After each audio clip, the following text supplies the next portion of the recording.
Hello students, in our today's class of OB, we are going to study about conflict and its consequences, conflict or and its aspects. Right? As we have earlier studied that conflict is the kind of disagreement or dissatisfaction among the people in the organization. And among the people can be within a single individual person, within two persons, within a group, right? Or between two groups. So by this way we can describe the conflict. And there are two aspects of conflict. One is positive aspect of conflict, second is negative aspect of conflict. So first is the positive aspect of conflict. It means when conflict arises there are some good outcomes of that conflict.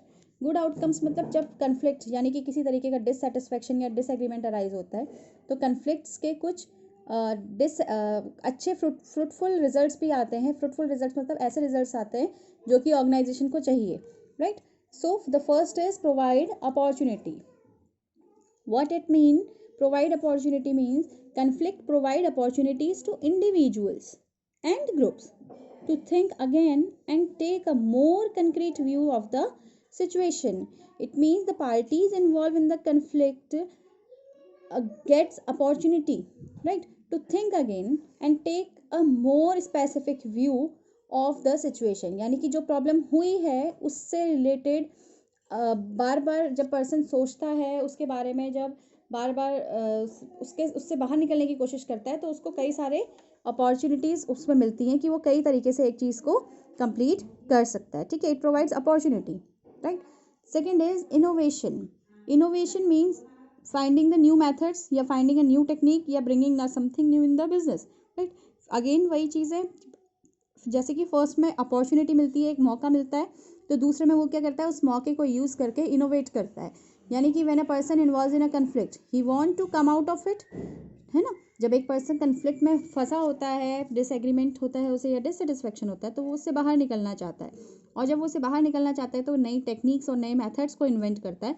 That is called the innovation. ठीक है, काम करने के नए तरीकों को introduce करता है, फाइंड आउट करता है, उसको बोलते हैं innovation. Third is cohesiveness. Cohesiveness, conflicts bring cohesiveness in the group.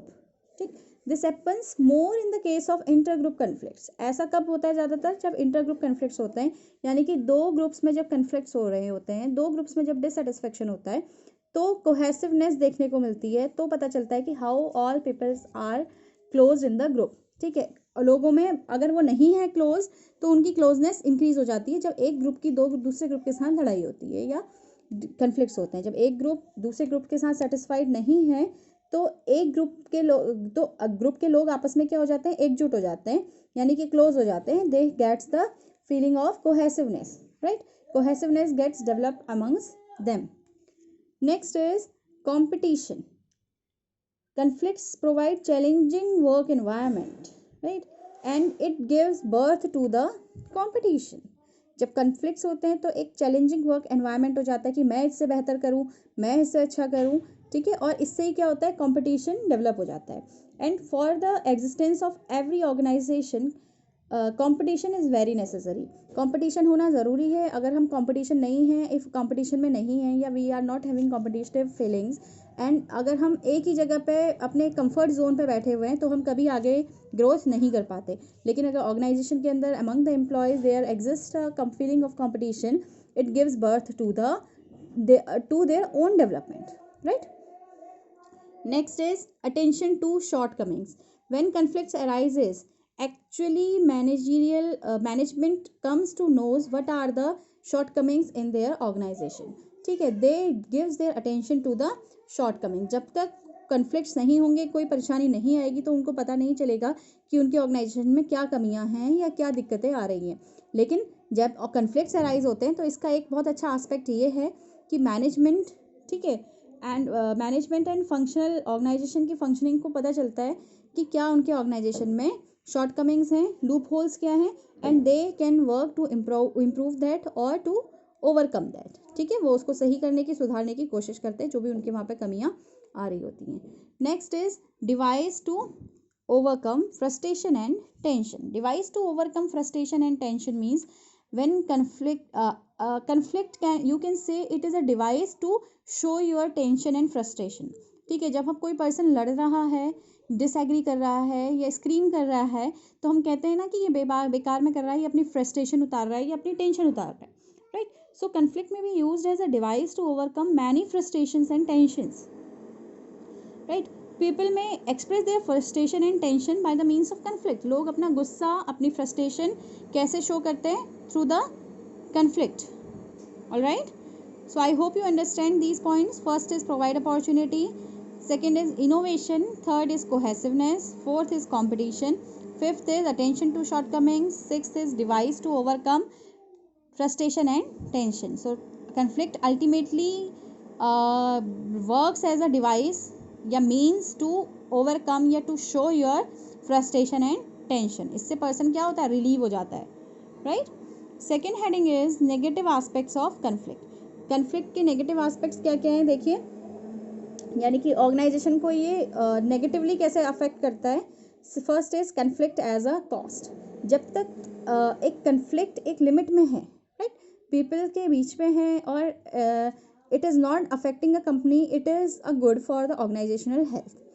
But at a time when conflict crosses the limits and it ultimately affects the objective of the organization, then every conflict has a cost, right.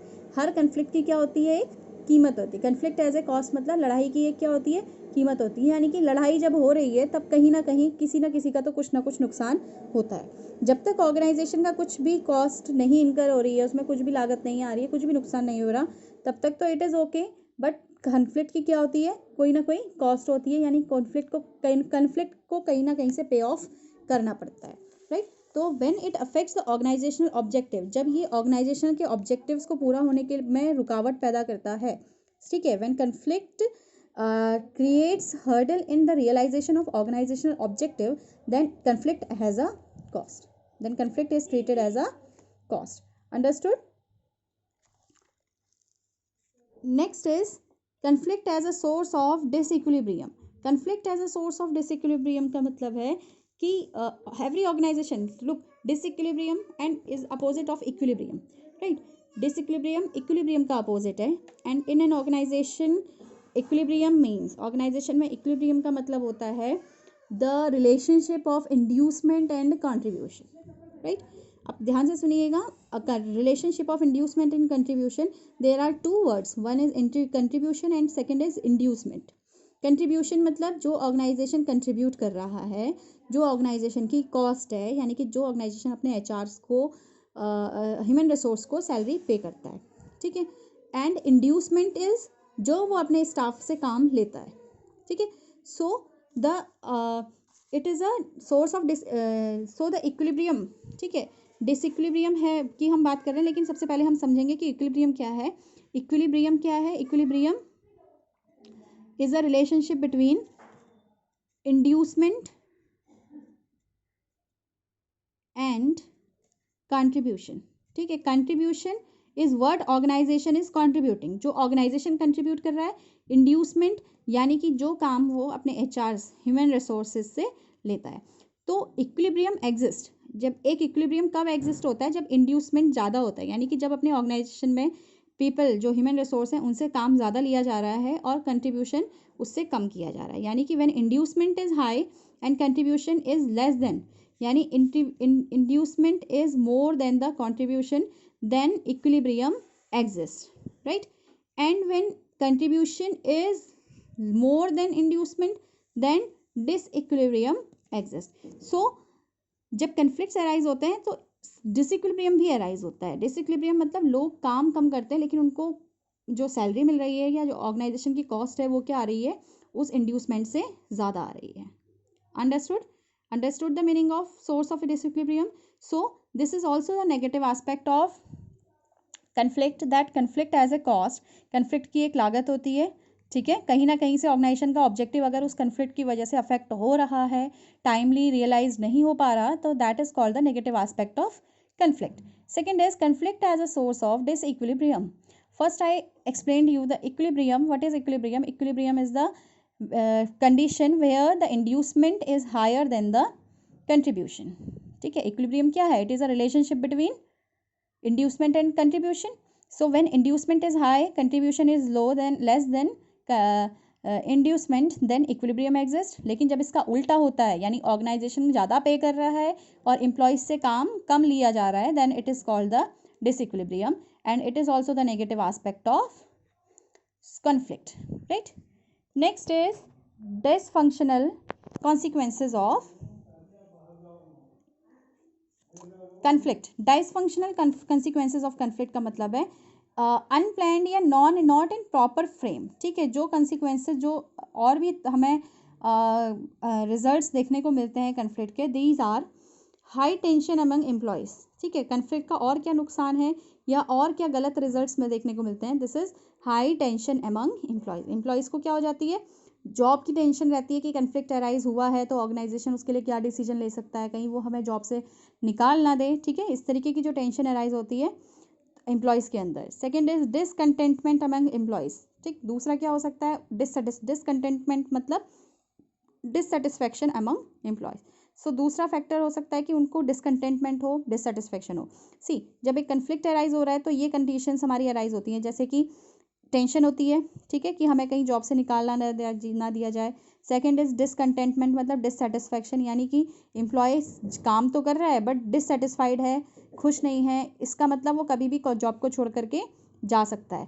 Third is mistrust. Mistrust मतलब उसको अपने को employees, अपने boss, अपने juniors पे क्या है? भरोसा नहीं है, एक ग्रुप वाली फीलिंग नहीं है, तो ऐसी फीलिंग के बिना ऑर्गेनाइजेशन में काम करना मुश्किल हो जाता है। Next is goal displacement. Goal displacement मतलब जिस पर्पस के लिए, जिस एम के लिए ऑर्गेनाइजेशन पे ज्वाइन करता है एक पर्सन, या ऑर्गेनाइजेशन का जो गोल है वो क्या हो जाता है? डिस्प्लेस होता है। ऑर्गेनाइजेशन का गोल भी डिस्प्लेस हो सकता है, या एक पर्सन, ह्यूमन बीइंग का अपना जो पर्सनल गोल होते हैं वो भी क्या हो जाते हैं? डिस्प्लेस हो जाते हैं, ठीक है। पहले आप जॉब करते हो बहुत अपनी वेलबींग के लिए, ठीक है, अपनी फैमिली की टेक केयर करने के लिए, लेकिन जब कन्फ्लिक्ट अराइज होते हैं तो आप जॉब कर रहे हो टेंशन में, हैवी टेंशन में जॉब कर रहे हो, आपको बस ये हो रही है मैं अच्छा करूँ ताकि मेरे को यहाँ पे मेरी जॉब रिटेन रहे। So the goal is displaced. हमारा गोल क्या हो गया? डिस्प्लेस्ड हो गया। पहले कुछ और था और अब कुछ और हो गया, ठीक है। Next is resignation of personal, ठीक है।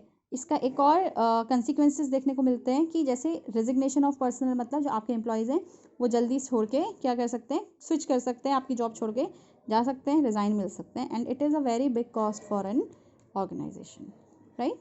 I hope you understand the topic conflict. Thank you so much, students.